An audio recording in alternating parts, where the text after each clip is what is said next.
Israel remains unmoved even as the UN makes the case that no organization can replace or substitute the agency's capacity and mandate to provide the services and assistance required by Palestinians.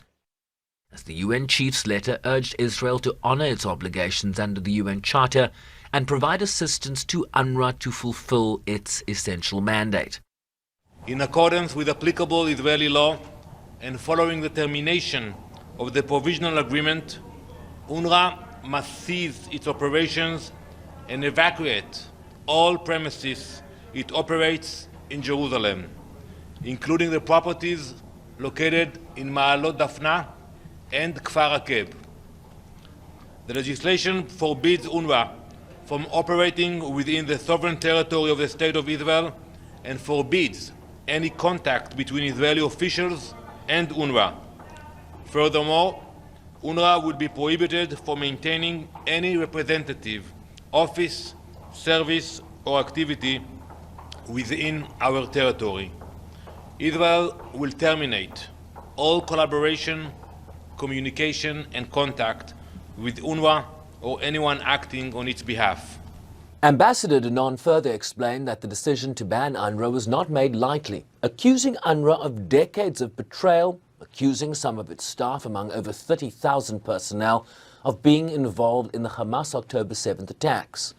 After an investigation, the UN said 9 staff members may have been involved and fired them, while a Hamas commander killed in Lebanon in September was also linked to the agency.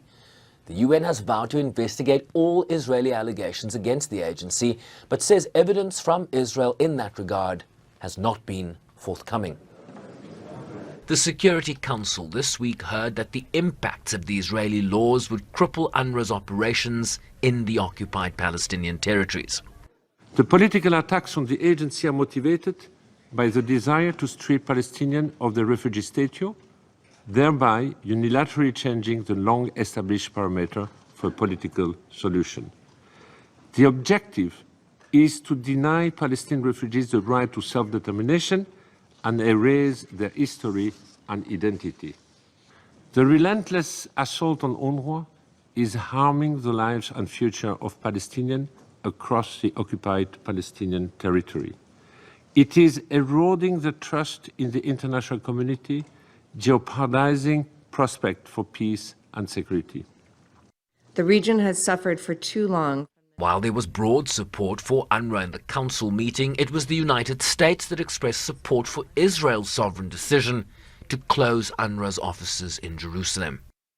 UNRWA exaggerating the effects of the laws and suggesting that they will force the entire humanitarian response to halt is irresponsible and dangerous.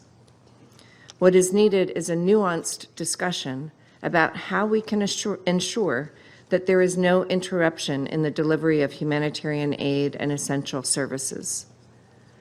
UNRWA is not and never has been the only option for providing humanitarian assistance in Gaza.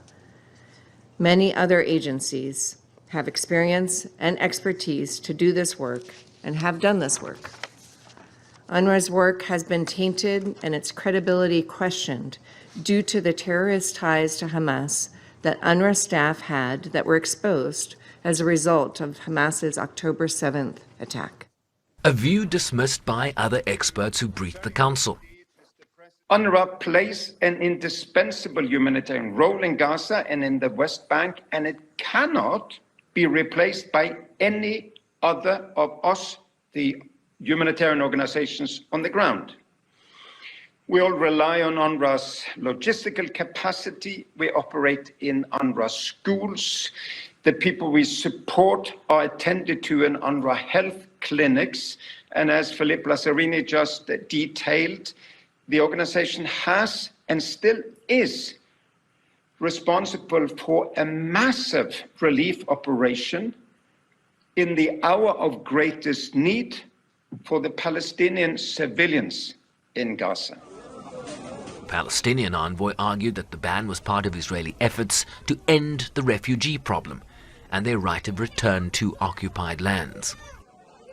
Israel has been attacking UNRWA long before October 7, and at that time it did not try to conceal its objectives.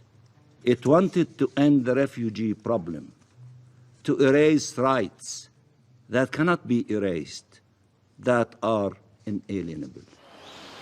UNRWA has a humanitarian and development mandate from the General Assembly to provide assistance and protection to Palestinians, including education, health and social services, pending a just and lasting solution to their plight. Sherman Brycebees, SABC News, New York.